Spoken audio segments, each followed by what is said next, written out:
On a un petit peu de retard, je m'en excuse. Apparemment, il y avait du retard en haut, mais on va démarrer. Je suis donc Franck Rinaudot, et je suis avec Kevin Benaïm et David Dangean, et on va vous parler aujourd'hui de continuous testing.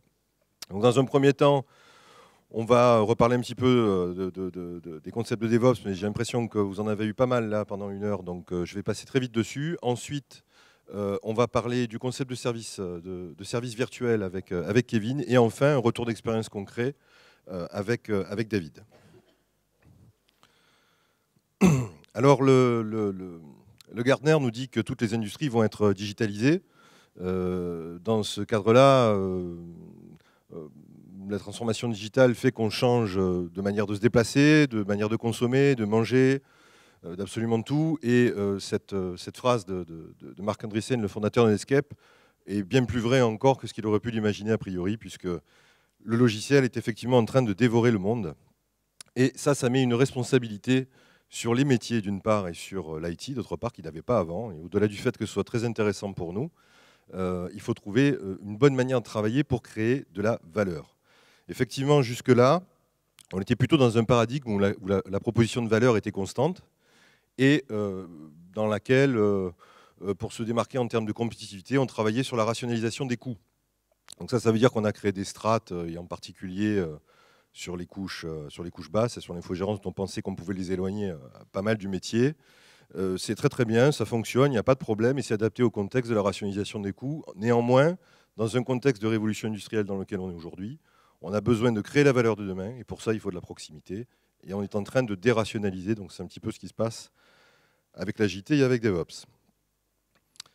Alors en termes de positionnement, on définit souvent DevOps comme étant la contraction du Dev et DevOps et on s'arrête là, à savoir le rapprochement d'entités qui ont des objectifs qui sont antagonistes, enfin pas forcément antagonistes, mais au moins orthogonaux, avec un focus plutôt sur la délivraison de fonctionnalités pour ce qui concerne le développement, et un focus sur la stabilité dans le temps du côté opération. Et en fait, ce positionnement n'est pas très satisfaisant, et ce qu'on pense plutôt, c'est que là où l'agilité a cassé un mur entre le business et le développement, entre le métier et le développement, DevOps ne casse pas seulement le mur entre le développement et les opérations. Et si on doit avoir une vision complète, il faut se référer à ce qu'on a dit juste avant. Et de fait, le bon positionnement sur DevOps, c'est celui du BizDevOps, à savoir du business, du développement et des opérations qui travaillent pour des clients et qui créent de la valeur, comme on l'a dit tout à l'heure. Alors cette création de valeur, elle s'appuie pour nous sur quatre pierres angulaires sur lesquelles je vais passer rapidement. Alors l'agilité, je pense que tout le monde est éclairé à ça, donc je ne vais pas en parler. En ce qui concerne la collaboration, on va quand même s'en dire deux mots très rapidement. C'est un sujet qui est très compliqué, évidemment. L'organisation, ça existe depuis beaucoup plus longtemps que l'IT. Et il y a un fort legacy, donc il y a des freins très très forts. Mais il y a un accélérateur aussi qui est extraordinaire. C'est qu'en 2020, vous allez avoir peut-être près de 50% de votre population qui sont des digital natives ou qui sont des générations Y plus V2 ou qui sont des millénials parce qu'on leur donne un nom tous les matins. Je lisais un article la semaine dernière sur les xélénials. Ce sont les gens qui sont trop vieux pour être des millénials, mais pas assez jeunes pour être, mais pas assez vieux pour être des générations X. Il y a 15 ans, on appelait ça la génération Y. Les sociologues, il faudrait qu'ils se parlent un petit peu, je pense. Il y a social dedans. Je n'ai rien contre les sociologues, au contraire. Mais quoi qu'il en soit, ils sont tous d'accord. À savoir, et je vous le caricature volontairement par un retour d'expérience, que vous avez des gens qui peuvent être des super-héros dans un contexte collaboratif et vous faire des choses absolument extraordinaires en totale autonomie. Et par ailleurs, vous prenez ces mêmes gens et vous les mettez dans un contexte hiérarchique, processé, avec des tâches répétitives, et c'est kryptonite matin, midi et soir. Vous n'en sortez plus rien. C'est une catastrophe. Donc on ne peut pas leur faire ça. Moi, je vous le dis en tant que manager, il faut qu'on travaille là-dessus. Et c'est un axe compliqué, mais sur lequel du travail, 2020, ça va arriver vite. La standardisation ensuite, c'est tout ce qui concerne le terrain de jeu des architectes et des urbanistes dans le cadre du DevOps.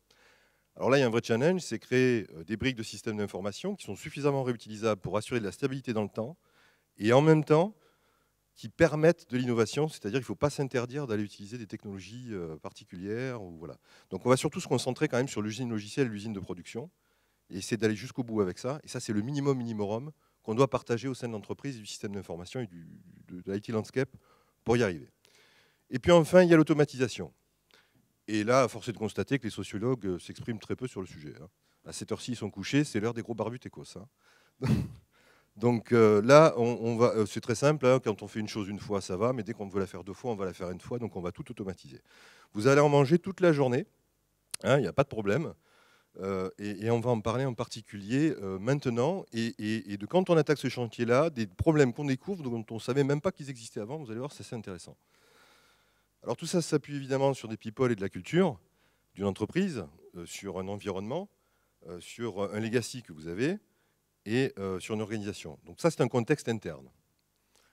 Et il y a aussi du contexte interne. Donc il y a quelque chose qui est accepté, auquel on est un petit peu, je dirais, éveillé avec l'agilité, c'est qu'on ne sait pas exactement où on va. Hein. Donc si vous prenez les 4 pierres angulaires que je vous ai données tout à l'heure, et que c'est un choco-BN, d'accord ? Vous voyez, un choco-BN, c'est un biscuit avec un sourire au milieu. Vous pouvez attaquer le choco-BN de n'importe quel coin. La cible, c'est le sourire au milieu, c'est votre satisfaction client. C'est-à-dire qu'en fonction du contexte dans lequel vous êtes dans votre entreprise, vous n'allez pas forcément attaquer DevOps par le même angle. Mais ce qu'il y a de sûr, c'est que personne ne mange un choco-BN par la tranche déjà, parce que c'est pas possible, on s'en met partout. Et il va falloir manger l'intégralité du choco-BN, c'est-à-dire quel que soit le coin par lequel vous allez attaquer, il y a un moment donné, vous allez être bloqué si vous n'avez pas avancé sur les autres pans. Ça, c'est important. Et puis ça, c'est ce qui concerne votre contexte interne. Mais en termes de contexte externe, il y a autre chose qui fait que vous allez avancer à petits pas. C'est que vous avez d'une part une concurrence, vous avez des best practices qui vont changer, vous avez encore des ruptures technologiques qui vont arriver, et vous pouvez même avoir un contexte sociopolitique qui change. Donc il ne faut pas imaginer qu'il puisse y avoir une roadmap DevOps aujourd'hui. Vous n'en avez pas, mettez-vous dans l'état d'esprit. Baby steps, la bonne nouvelle, c'est que vous pouvez commencer vite. Et pour la plupart d'entre vous, vous avez évidemment, bien entendu, déjà commencé. Donc voilà, c'est ça un petit peu ce qu'on voulait partager avec vous rapidement. Le BizDevOps, hein, les pierres angulaires et attaquer tous les coins. À un moment donné, il va falloir quand même s'attaquer à tous les coins du choco-BN. Hein. Et puis le parcours DevOps, il faut accepter de ne pas avoir une cible immédiate, un plan à 3 ans ou à 4 ans, ça n'existe pas. Évidemment, en fonction du contexte dans lequel vous êtes, vous avez un bon chemin pour y arriver. Et puis, l'objectif, c'est bien la meilleure satisfaction client avec tout ce qu'on peut vous vendre, entre guillemets, dans le DevOps, qui sont des moyens d'y arriver. Et je vais demander à Kevin de me rejoindre maintenant, avec qui donc on travaille depuis longtemps, et qui va nous parler un petit peu donc, des services virtuels, dans le cadre de Virtual Services. Merci. Merci Franck. Ça marche bien ? Oui. Bonjour à tous, je m'appelle Kevin Benaïm, donc j'appartiens à la Business Unit DevOps Continuous Delivery au sein de CA Technologies. Alors Franck parlait à l'instant de gros barbus techos, en fait j'en vois pas tant que ça dans la salle et je trouve que justement au contraire on a une population très hétéroclite et c'est plutôt sympa. Donc voilà, pour commencer sur le partenariat CA Technologies Atos, effectivement on travaille ensemble depuis de nombreuses années, on a amorcé ensemble un virage autour du DevOps, du Continuous Delivery et dans notre business unit chez CA Technologies qui existe depuis 5-6 ans, on adresse le DevOps et le Continuous Delivery d'une façon où aujourd'hui je vais vous présenter 2 grandes notions qui semblent très importantes justement pour driver votre DevOps journée au sein des organisations, la virtualisation de services et le shift left.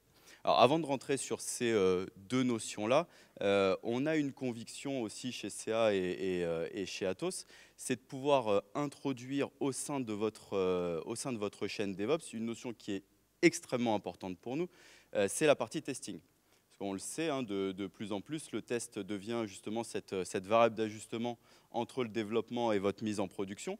Et parfois, c'est très compliqué dans des environnements contraints d'adresser vos phases de testing dans des manières de la façon la plus optimale possible. Donc, je ne vais pas vous faire une énième définition de ce qu'est le DevOps parce que je pense que vous allez en voir beaucoup dans la journée, mais introduire justement cette notion de testing dans ce qui devient pour nous le DevOps un petit peu 2.0 ou 3.0, donc le Dev, Test, Ops. Pareil, c'est une notion, je pense que vous avez à peu près tous entendu, Dev, Test, Ops, hein, où on vient rajouter cette notion de continuous testing dans une des phases clés de votre organisation pour justement adresser au mieux ce continuous delivery. Alors le Dev, Test, Ops, c'est composé de 3 grandes typologies, le continuous intégration, continuous testing et continuous déploiement. Et on va faire un focus particulier aujourd'hui sur le continuous testing, ce qui me permet donc d'introduire cette notion de virtualisation de service et de shift left.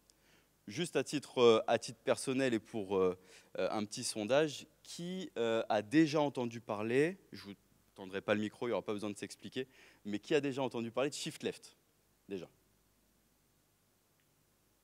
Ok. Et alors, bon, je vais vous laisser répondre. Et de service virtualisation? Monsieur? Ok, très bien. Bon, bah écoutez, je suis ravi de pouvoir essayer de vous apprendre 2-3 choses quand même dans les quelques minutes qui viennent. L'objectif quand même, juste avant ça, c'est avant tout de résoudre le triptyque qui nous anime tous aujourd'hui, l'amélioration de la qualité, l'accélération du time to market et la réduction des coûts. Et vous savez que vous êtes dans un environnement qui est de plus en plus composite, où vous devez adresser la livraison de votre application de plus en plus rapidement, dans un environnement hétérogène, qui a de plus en plus de dépendances et des contraintes qui finalement sont toujours pour vous qui êtes au cœur du système, de plus en plus donc, contraignantes. Pour ça, il faut que vous trouviez des moyens au sein de cette chaîne de livraison applicative pour pouvoir décontraindre à un moment donné et fiabiliser, fluidifier votre déploiement applicatif. Le continuous testing et le shift left va être pour nous un des moyens, c'est la vision qu'on se propose de porter, c'est un des moyens justement de décontraindre ces environnements et d'accélérer votre continuous testing et donc d'accélérer la mise en production de vos applications. Alors le shift left, qu'est-ce que c'est? Grosso modo, aujourd'hui, vous avez deux modèles, le modèle shift left, le modèle classique, où vous testez un petit peu quand vous pouvez, de la façon dont vous pouvez, et qui est grosso modo, encore une fois, votre variable d'ajustement, parce que les mises en production, elles, sont rarement décalées dans le temps. Par contre, les phases de développement, elles, peuvent prendre un petit peu plus de temps. Donc l'objectif du shift left, c'est justement de tester beaucoup plus tôt dans le cycle, de tester au plus près du développement et de pouvoir justement vous laisser la latitude et le temps nécessaire pour pouvoir tester plus souvent et donc d'une meilleure qualité vos applications. Ça va à l'intérieur de ce modèle shift left, donc c'est très très simple, hein, c'est se décaler vers la gauche dans le cycle, on n'invente rien, mais encore une fois, résoudre ce triptyque, qualité, time to market et réduction des coûts. Parce que vous le savez, plus vous détectez vos bugs plus tôt dans le cycle, et moins ça coûte cher. Une erreur qui est détectée en production, ça vaut 100. Une erreur qui est détectée dans les phases de développement, ça vaut potentiellement 1. Donc vous allez réduire vos phases de résolution des incidents et vous allez pouvoir tester plus souvent dans le cycle, itérer beaucoup plus et finalement suivre l'agilisation des projets que vous demande le métier, puisque votre métier vous demande d'itérer et vous êtes sur des cycles agiles qui vous demandent justement d'avoir de plus en plus de phases de test en amont dans le cycle pour pouvoir justement répondre à cette demande business. Donc le grand point de cette évolution vers le modèle de shift left, c'est tester plus tôt, tester en amont et pouvoir donc réduire ces coûts de résolution des incidents et réduire ces temps de résolution d'incidents. Alors, est-ce que c'est quelque chose qui vous parle, la pyramide des tests? C'est quelque chose que vous avez déjà entendu, dont vous avez déjà entendu parler. Voilà. Là, c'est pareil, c'est une vision qu'on porte, une vision dont on se fait l'écho. On n'invente rien, mais en tout cas, on se base sur ce concept, justement, qui est qu'aujourd'hui, vous avez une grosse phase des tests qui est manuelle, qui est sur des tests de bout en bout, et qui vous empêche finalement d'aller chercher les gains d'agilité, de fiabilité et je dirais de time to market que votre business vous impose. Donc les limites de ce modèle, c'est que vous allez avoir beaucoup de tests manuels et finalement peu de tests unitaires. Les limites, c'est justement le temps nécessaire à l'identification de la root cause, les bugs que vous n'allez pas pouvoir résoudre et détecter au plus vite et au plus tôt dans votre application. Et donc ce que nous on propose, en tout cas ce que l'on porte, c'est justement cette inversion de la pyramide des tests, où vous allez avoir une pyramide des tests dans laquelle le component testing devient un élément clé dans votre phase de test, dans votre façon d'adresser le testing. Et donc, vous allez de plus en plus travailler sur du test unitaire. Ça ne représente pas forcément le nombre de... C'est plus le nombre de tests et non la charge, mais c'est surtout donc de tester au plus près de l'application, tester au plus tôt, et donc d'avoir des tests unitaires répétés qui vont vous permettre de détecter au plus tôt les bugs et de pouvoir justement tester votre application le plus tôt dans le cycle. On introduit donc à partir de cela, puisque donc là on a évoqué le shift left, le continuous testing, qu'est-ce que l'on préconise justement dans de comment adresser le DevOps et le continuous testing au sein de votre organisation, et que va vous apporter et en quoi consiste la virtualisation de services. On le disait tout à l'heure, la virtualisation de services, enfin en tout cas votre écosystème, votre application aujourd'hui, elle s'intègre plutôt dans un écosystème de plus en plus hétérogène et de plus en plus composite. Vous devez, pour tester votre application, pour la développer, avoir des échanges avec vos partenaires, avoir des échanges avec des applications externes, avoir des échanges avec le cloud. Finalement, vous intégrez dans un écosystème qui ne vous a pas attendu et qui doit s'accélérer, qui doit répondre beaucoup plus vite. Donc la virtualisation de services, finalement, c'est la capacité de simuler votre environnement, parce que c'est ce qui vous contraint aujourd'hui, en tout cas c'est l'une des contraintes du continuous testing. Ce qui vous contraint, c'est d'attendre la réponse de votre environnement. Et donc ce que l'on va permettre avec la virtualisation de services, c'est de s'abstraindre et de décontraindre justement cet environnement. Une fois que le service a enregistré vos dépendances potentielles avec les applications externes ou avec vos services partenaires, vous allez pouvoir rejouer ce service virtuel et donc être au plus proche avec la capacité de tester de manière unitaire vos différentes phases de test, vos différentes phases de développement. Donc voilà, donc la virtualisation de service, c'est un concept dont CA est l'inventeur et qui justement permet de s'affranchir de ces contraintes de disponibilité.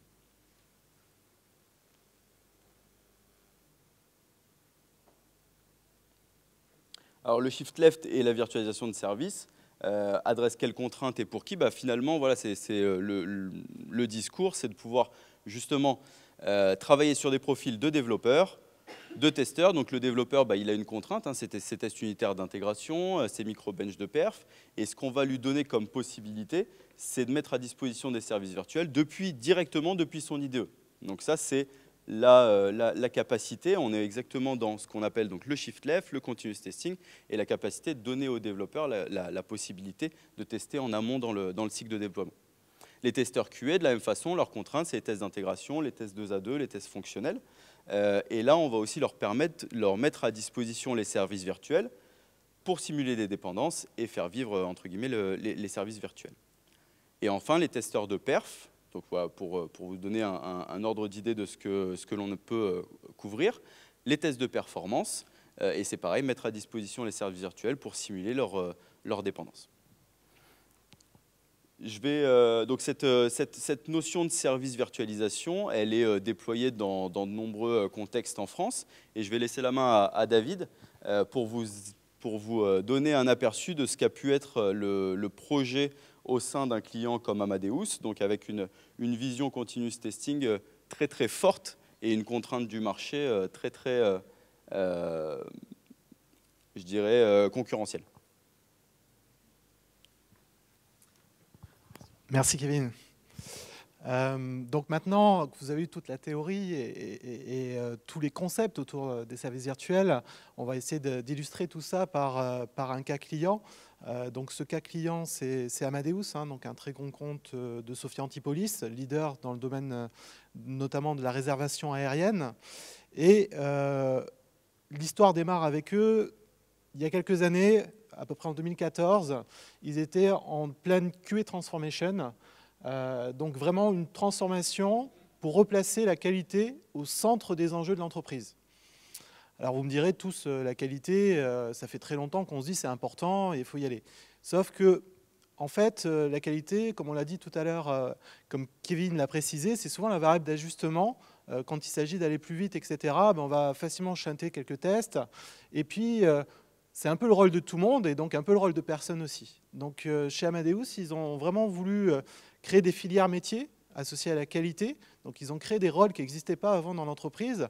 Donc c'est comme ça qu'on a eu des rôles de QA manager qui sont apparus, QA développeur, QA Officer, donc personne un petit peu qui vient évangéliser au niveau de l'entreprise les pratiques autour de la qualité.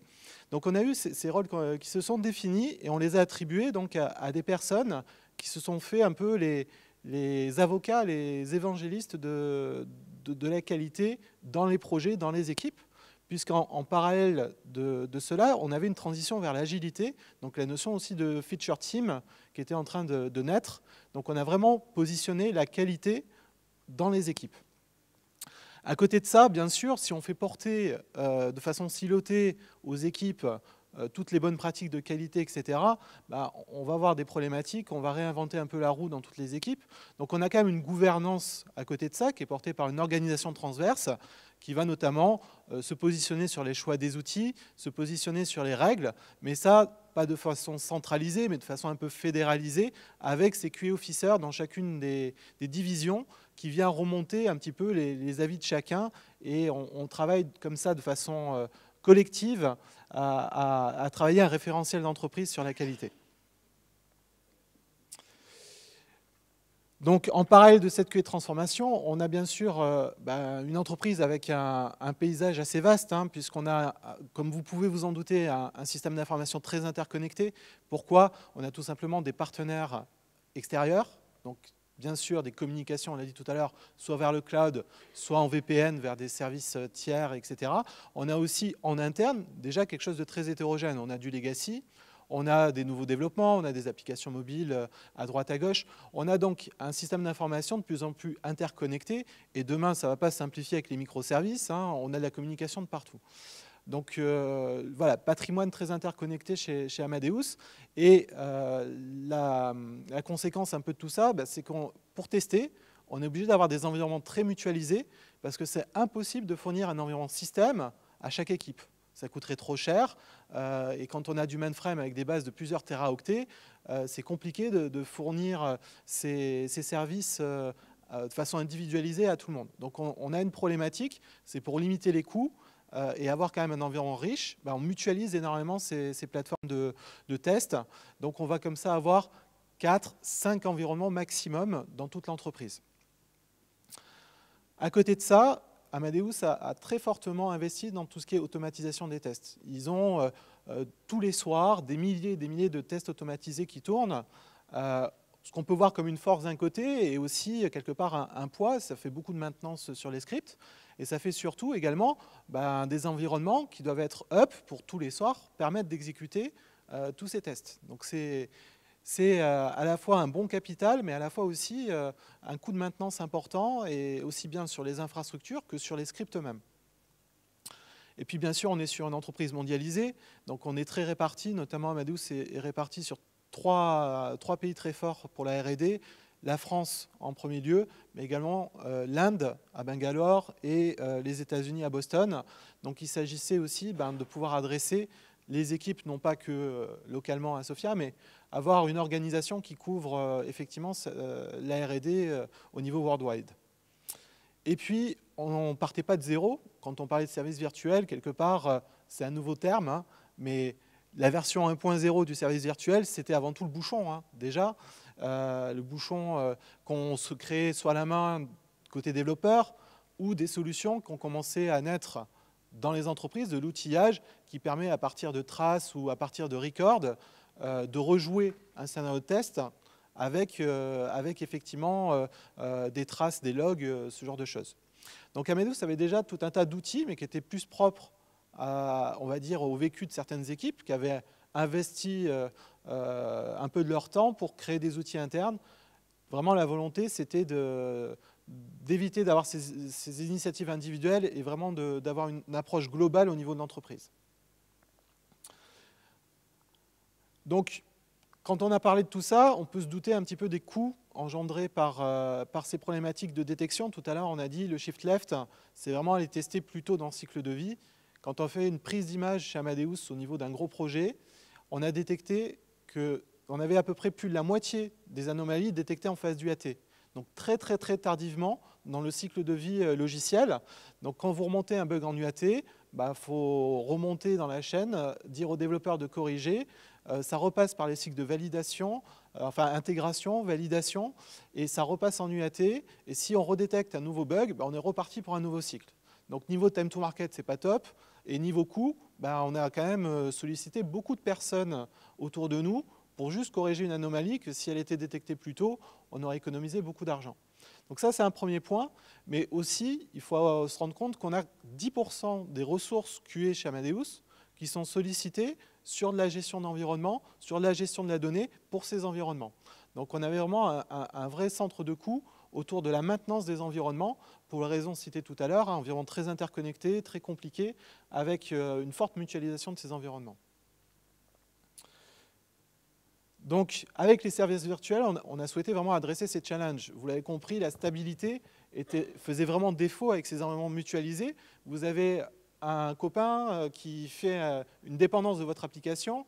S'il fait une montée de version sur l'environnement mutualisé qui intègre de la régression, vous, votre test automatisé sur votre composant peut répondre KO, non pas à cause de vous, mais à cause tout simplement de la dépendance qui n'est plus disponible ou qui ne fonctionne plus bien. Donc le but, c'était d'éliminer le bruit autour des tests de ces applications et vraiment avoir, si on a un test qui répond KO, il répond KO à cause de notre code, pas à cause de problématiques tierces. Donc on a les problématiques d'environnement, on a aussi les problématiques de data. Faisons très simple, je vous ai parlé d'un patrimoine très important de tests automatisés. Quand vous allez booker tellement de vols, la base de données, on consomme de la donnée. Donc à bout d'un moment, il n'y a plus de vol. Donc le test, il répond KO, non pas parce que le code n'est pas bon, mais parce qu'il n'y a plus de données.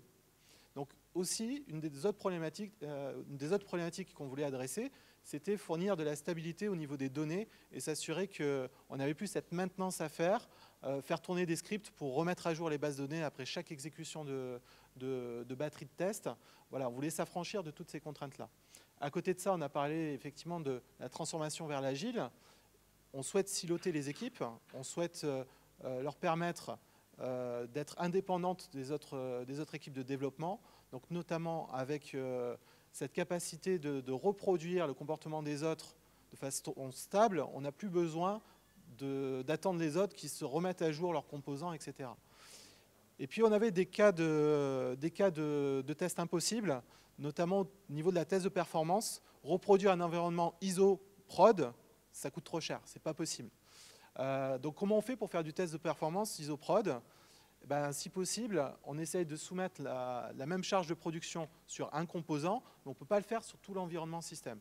Donc le but, c'est vraiment d'isoler un composant, de lui mettre les mêmes temps de réponse sur ses dépendances que ce qu'on a détecté en production, mais par contre, ne pas avoir le compute sur ces dépendances de la production. Donc ça, c'est quelque chose aussi qui est rendu possible par la solution de services virtuels. Et puis derrière, reproduire facilement des cas d'anomalie, c'est important. Aujourd'hui, pour faire tourner certains tests, on fait peut-être 10 étapes de workflow pour positionner correctement la donnée utilisateur comme on le souhaite. Typiquement, un vol compliqué avec énormément de dépendance vers je sais pas, des billets enfants ou beaucoup de correspondance, on va être obligé de booker tous ces vols-là avant de booker le dernier segment qui nous intéresse. Là, avec les services virtuels, on se base sur les logs et en fait, l'environnement, on le met directement dans le bon état. On n'a pas besoin de faire tout un tas de scripts amont pour mettre l'environnement dans le bon état et reproduire comme ça un cas non nominal ou un cas particulier. Donc c'était vraiment nos 4 challenges qu'on a voulu affronter avec les services virtuels et sur lesquels on s'est positionné. Donc ça, je vais accélérer le plan de mise en œuvre. Bien sûr, on a commencé par un choix de solution. Donc analyse de l'existant. Je vous ai parlé de solutions existantes. Il s'agissait de couvrir les requirements au moins de façon ISO-fonctionnelle et puis ensuite d'éprouver les solutions du marché sur ces requirements. Une fois la solution choisie, bien sûr, il y a une trajectoire de mise en œuvre et on n'est pas en train de déployer une solution type Word. Donc il est hors de question de dire on vous met la solution sur étagère, chaque équipe va la télécharger et l'utilise. Non, non, on n'est vraiment pas dans cette approche-là. On est vraiment dans une approche très progressive, pilote, expérimentation et puis derrière, déploiement progressif. Donc on essaye de toucher petit à petit de plus en plus de personnes. Les pilotes, c'est important de les sélectionner, on va dire, sur 2 critères notamment, la complexité et les bénéfices attendus. Si vous prenez les projets les plus compliqués au début, c'est le meilleur moyen pour vous planter et avoir un effet tunnel, c'est-à-dire très peu de résultats dans des délais courts. Donc, ce qu'on a vraiment fait, on s'est vertué à prendre des projets simples qui apportaient de la valeur, ce qu'on appelle un peu des quick wins pour démarrer. Et puis, en parallèle de ça, investir dans l'industrialisation pour permettre justement d'aller adresser les projets de complexité plus forte dans la durée. Et en parallèle de ça, il y a toute une organisation à positionner. Et comme je vous l'ai partagé, on est plutôt sur une approche fédérale puisqu'on est sur un déploiement au niveau de l'entreprise.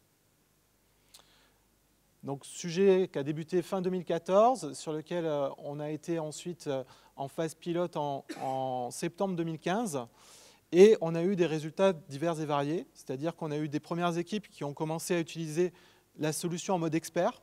On va dire un peu des QA officers, des QA managers qui ont dit bon, j'ai beaucoup de douleur aujourd'hui, la solution avec son client lourd, etc., me convient bien pour répondre à mes problématiques d'aujourd'hui. Et de l'autre côté, on a aussi une autre approche un peu orthogonale qui était bon, je vois le potentiel de la solution, je vois ce que ça peut faire, par contre, je n'ai pas 100 000 QA officers dans mon équipe. Et si je veux vraiment tirer bénéfice de cette solution, il faut que j'industrialise son exécution et que je le rende simple, invisible pour les développeurs de mes équipes. Donc on a vraiment eu deux types de déploiement. On a eu le déploiement vraiment expert, qui s'est fait assez rapidement, et on a eu toute une phase d'industrialisation qui a duré un peu plus d'1 an, et dans laquelle l'objectif c'était d'arriver à un auto-record. Quand un test s'exécutait correctement sur une des plateformes système de l'entreprise, on recordait de façon invisible tous les échanges, on était en capacité de générer un bouchon. Et puis à côté de ça, on a aussi eu des petites problématiques, des phases qui se sont un peu moins bien passées, et ça nous a permis aussi de faire un petit peu remonter des problématiques. La testabilité devient un requirement à prendre en charge dans les développements. C'est important. Que votre application puisse rediriger un trafic vers un bouchon, si c'est mal pensé, vous n'allez pas pouvoir faire du service virtuel.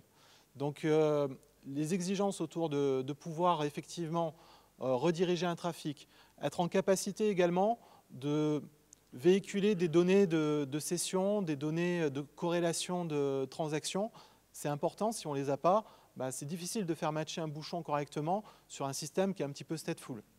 Donc, il y a toutes ces problématiques qu'on a fait remonter et qui ont permis, dans la durée, non pas d'agir immédiatement sur le sujet, mais de faire remonter des exigences de testabilité aux équipes de développement et permettre demain de tester plus facilement.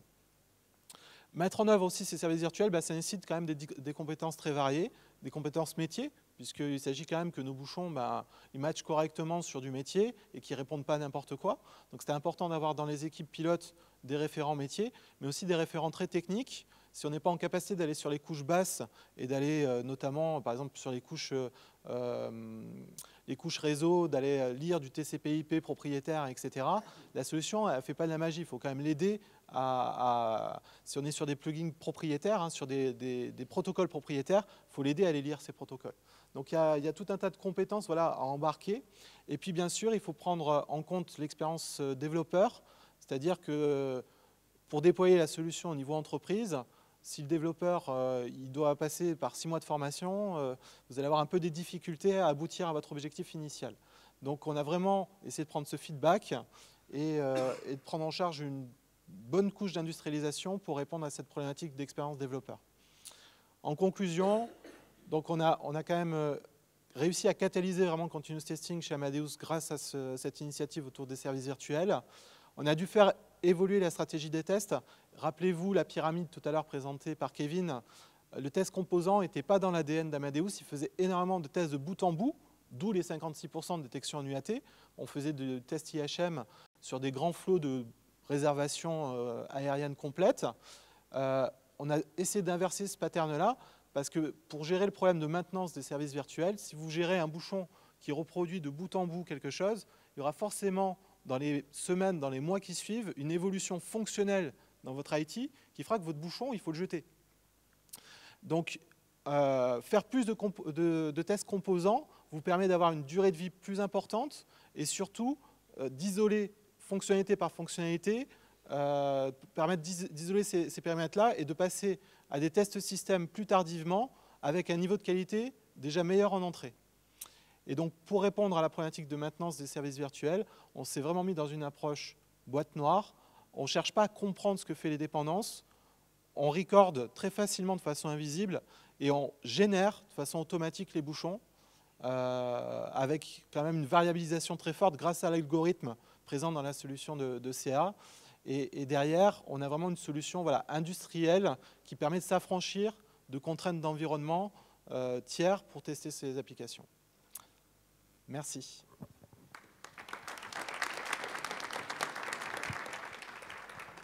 Merci Kevin, merci David. Voilà, je vous remercie d'avoir été avec nous. Il y a encore beaucoup de choses à voir sur notre stand. Vous avez d'autres projets qui ont été délivrés par Atos, comme celui-là, avec des solutions Computer Society, CA Technologies notamment. Michael Paterek peut vous faire une démo sur Release Automation, notamment avec un retour d'expérience sur un client aéronautique de la région Airbus. Et Olivier sait aussi vous montrer Virtual Services dans le détail. Ils sont avec nous, voilà, et aussi plein d'autres personnes d'Atos, puisqu'on est très nombreux dans la région, donc on est venu un petit peu en force aujourd'hui. Merci, à bientôt et bonne journée, bonne conférence.